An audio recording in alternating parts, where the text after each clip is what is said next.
"We already have a mother of the bride," my ex's wife said. She didn't expect my entrance.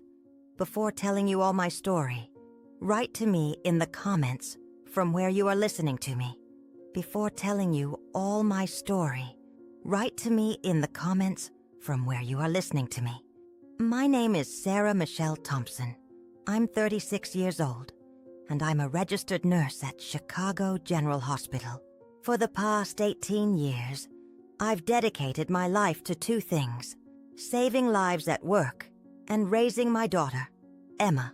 What I'm about to tell you happened 6 months ago at my daughter's wedding, and it changed everything I thought I knew about being a mother, about sacrifice, and about standing up for yourself.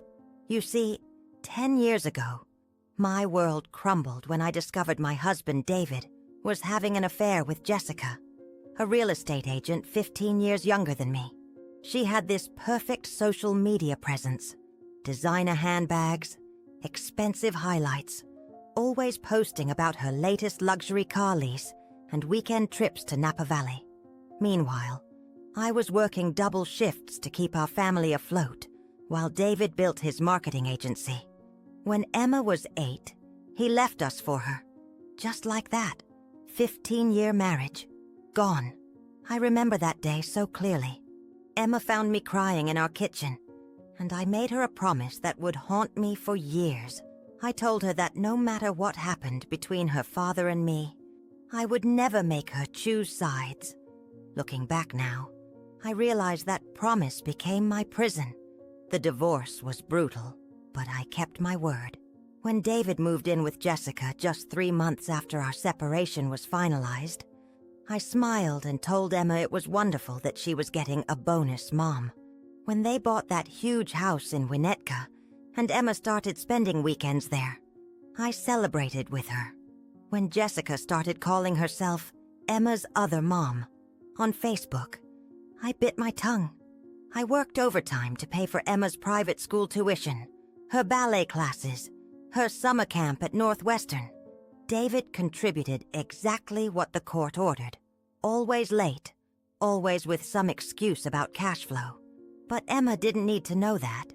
I wanted her to believe her father was present, that both her families loved her equally. I wanted her to have what I never had growing up, a sense of security and stability. Last spring, when Emma got engaged to Michael, a software engineer she met at University of Chicago, I was over the moon. My little girl was going to have the stable, loving marriage I thought I had. When she asked me to help plan the wedding, I felt like all those years of sacrifice were finally paying off. We spent hours at bridal shops on Michigan Avenue, tasting cakes at fancy bakeries in Lincoln Park, choosing flowers at the Chicago Botanic Garden.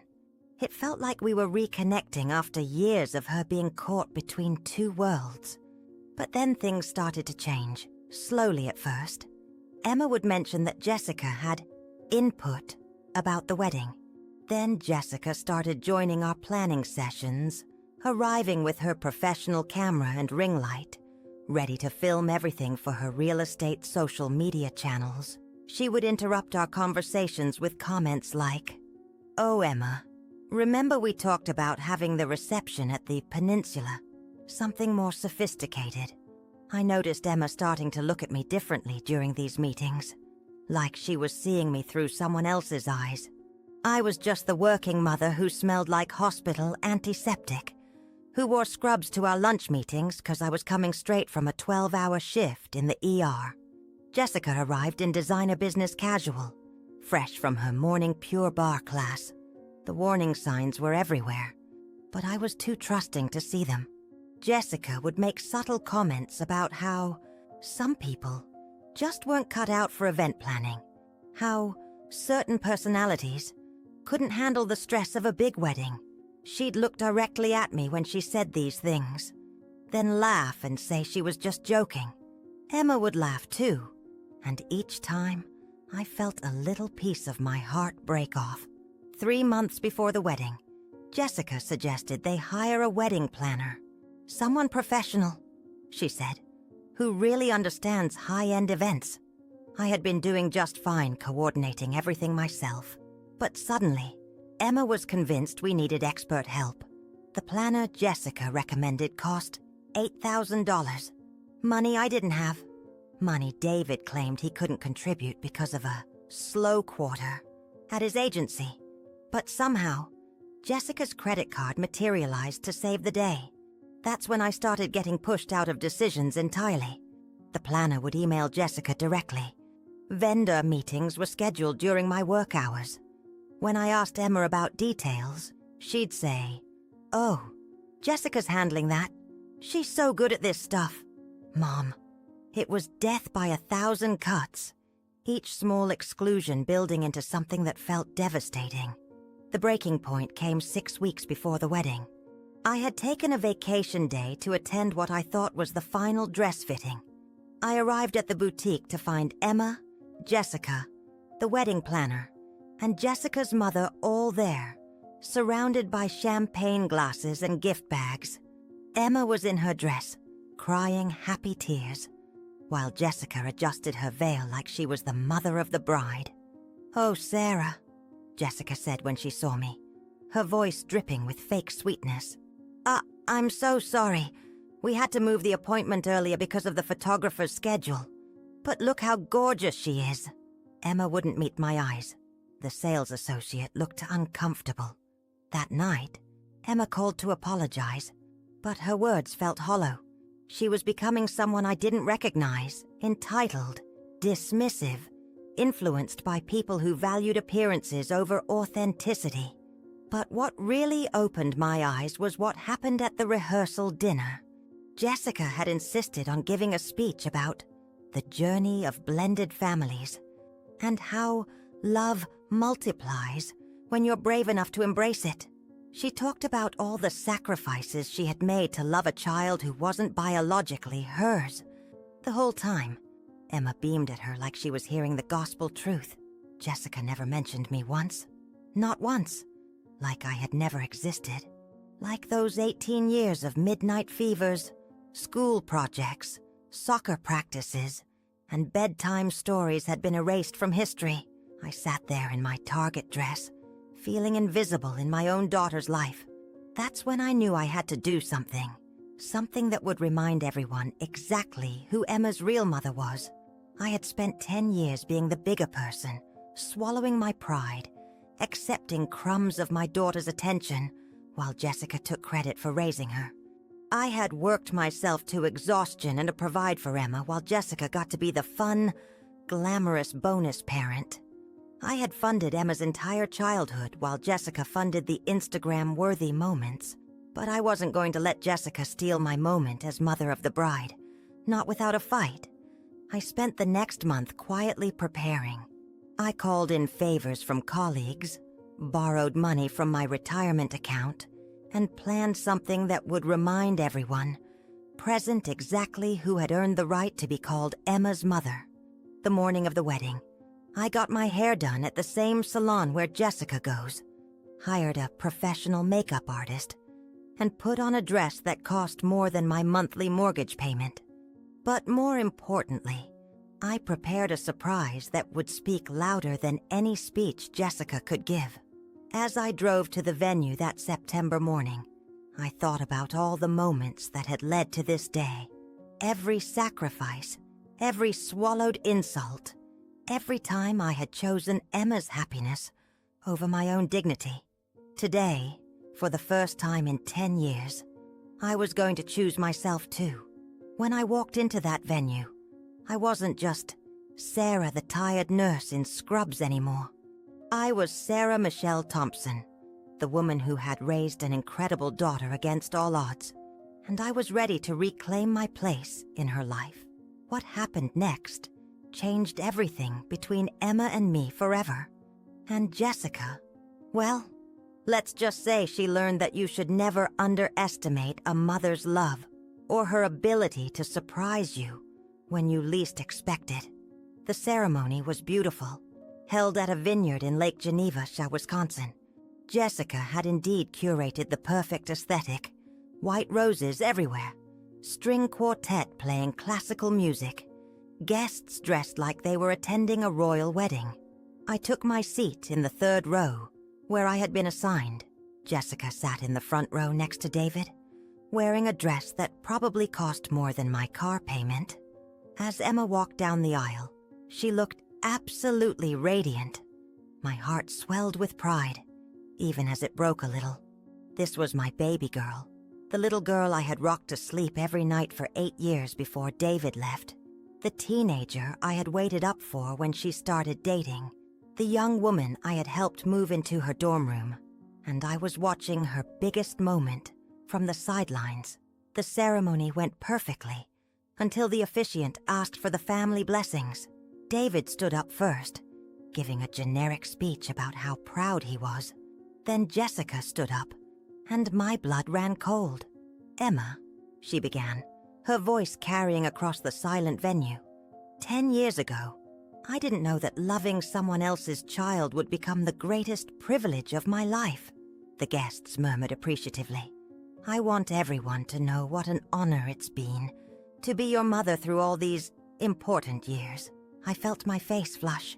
Mother through the important years. What about the 8 years before she even existed in Emma's life? What about the every sick day, every school play, every heartbreak I had nursed her through? But Jessica wasn't done.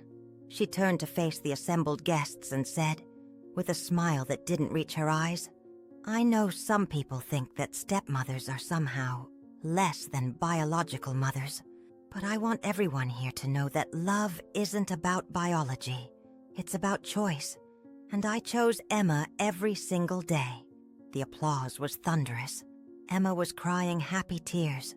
David looked proud, and I felt like I was disappearing. That's when I stood up. The entire venue turned to look at me. Jessica's face went pale. Emma looked confused. David looked terrified. But I smiled calmly and spoke in the clear, steady voice I use when I'm treating trauma patients in the ER. "Jessica's absolutely right," I said. "Love is about choice, and I'd like to tell you about some of the choices I made for Emma." The silence was deafening. Jessica tried to interrupt. "Sarah, I don't think this is the approach. I chose to work 16-hour shifts when Emma needed school supplies and David's child support was late again. I chose to sleep in hospital parking lots during my breaks so I could afford her dance classes. I chose to eat cereal for dinner for 6 months so Emma could go on that school trip to Europe she wanted so badly." Emma's eyes were wide now. These were details I had never shared with her. I chose to smile and support her relationship with her father even when he missed her birthday 3 years in a row. I chose to never say a negative word about anyone in this room, even when it would have been justified. And I chose to love her unconditionally for 18 years before anyone else even knew she existed. I reached into my purse and pulled out a photo album I had prepared. I also chose to document every moment that mattered, even when I was too tired to stand up straight. I opened the album to the first page. Emma's first steps, her first day of school, her first loose tooth, page after page of moments Jessica had never been part of. The guests were craning their necks to see. Emma was staring at me like she was seeing me for the first time. "Jessica, you chose to love Emma for 10 years, and that's wonderful. But I chose to create her, carry her, birth her, and raise her for 18 years before you ever made any choices about her at all." The venue was so quiet you could hear the wind in the trees. Jessica's mouth was opening and closing like a fish. David looked like he wanted to crawl under his chair. Then I closed the album and smiled at Emma. "Baby girl, you have been the greatest choice of my life, every single day, from the moment I knew you existed. I don't need a speech to prove I'm your mother. I just need you to remember who was there when it mattered most." I sat back down. The officiant, clearly shaken, mumbled something about moving on with the ceremony. But Emma was staring at me with tears in her eyes, and for the first time in years, I saw recognition there. Real recognition. The reception was tense. to put it mildly. Jessica avoided me completely, huddled with her friends and shooting me dirty looks across the room. David tried to apologize, but I wasn't interested in his guilt. I was there for Emma, and Emma alone. About an hour into the reception, Emma found me at my table, where I was sitting with some family friends who remembered the old days. "Mom," she said quietly, "can we talk?" We walked out to the garden, away from the noise and the lights. For a moment, we just stood there in comfortable silence. "I'm sorry," she finally said, and her voice was small and young, like the little girl she used to be. "I got caught up in all the glamour, I guess. Jessica made everything seem so exciting and sophisticated, and I started to think that what you gave me was ordinary." I touched her face gently. "Oh, sweetheart, what I gave you was love. Pure, uncomplicated love. That might seem ordinary compared to designer dresses and fancy parties, but it's what built the foundation that allowed you to become this incredible woman." She started crying then. Really crying. I almost forgot. Mom, I almost forgot who was really there. Who really raised me. "You didn't forget," I said. "You just got distracted. It happens to all of us." We hugged for a long time, and when we broke apart, she looked different, more grounded, more like the daughter I remembered. "Will you help me cut the cake?" she asked. "I mean, will you help me and Michael cut the cake? I want my real mom standing next to me." I glanced back toward the reception, where I could see Jessica watching us through the window, her face stormy with anger and frustration. "I would be honored," I said. When we walked back into the reception together, arm in arm, the dynamic had shifted completely. Guests who had been fawning over Jessica all night suddenly seemed to remember that I existed. The photographer started taking pictures of Emma and me together. Even Michael's parents, who had seemed impressed by Jessica's wealth and style, warmed up to me immediately.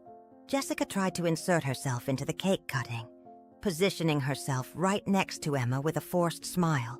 But Emma gently moved away from her and pulled me closer instead. "Ladies and gentlemen," Emma said into the microphone, "I want to thank everyone for being here tonight. I especially want to thank my mother, Sarah Thompson, for giving me everything I needed to become the woman I am today. Mom, everything good about me started with you." The applause was genuine this time, warm and appreciative. Jessica's smile looked like it was painted on with cement. But the best part came later, when Emma and Michael were opening gifts. Among all the expensive crystal and china, there was one simple envelope with Emma's name on it. Inside was a letter I had written to her when she was born, promising to love her unconditionally, no matter what life brought our way. At the bottom, I had included the deed to the small rental property I owned, my retirement plan, with a note that said, "For your first home together. Love doesn't need to be complicated to be real." Emma burst into tears reading it. Even Michael got emotional. And Jessica finally realized that there are some things money can't buy, and some roles that can't be purchased or performed. The truth is, I didn't set out to upstage anyone or cause drama. I just refused to be erased from my own daughter's story. I refused to let someone else take credit for 18 years of my life's work. And most importantly, I reminded Emma that the most valuable gifts in life aren't always the most expensive ones. 6 months later, Emma and I have dinner every Sunday. Just the two of us. She's expecting her first baby now, and she's asked me to be in the delivery room with her. Jessica still sends expensive gifts and tries to maintain her influence. But Emma sees through the performance now. As for me, I learned that being the bigger person doesn't mean making yourself smaller. It means standing tall in your truth, especially when people try to diminish your worth. David, well, he's learned to treat me with respect when we're at family events. Amazing how quickly that changed once Emma started seeing clearly again, And that promise I made 10 years ago about never making Emma choose sides, I kept it. I didn't make her choose. I just reminded her who had always chosen her first. If you're listening to this, and you've ever felt invisible in your own life, if someone has ever tried to erase your contributions or take credit for your love, remember this: the truth has a way of surfacing when it matters most. Your worth isn't determined by other people's recognition of it. And sometimes, the most powerful thing you can do is simply refuse to disappear. Don't let anyone rewrite your story.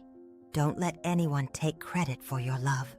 And don't let anyone convince you that what you've given doesn't matter. Just because it wasn't wrapped in designer paper, you matter. Your love matters. Your sacrifice matters. And if people can't see that, the problem isn't with you. If this story resonated with you, if you've ever been the one doing the heavy lifting while someone else took the credit, let me know in the comments. Share this with someone who needs to remember their worth. Hit that like button if you believe that real love doesn't need a performance. It just needs to show up.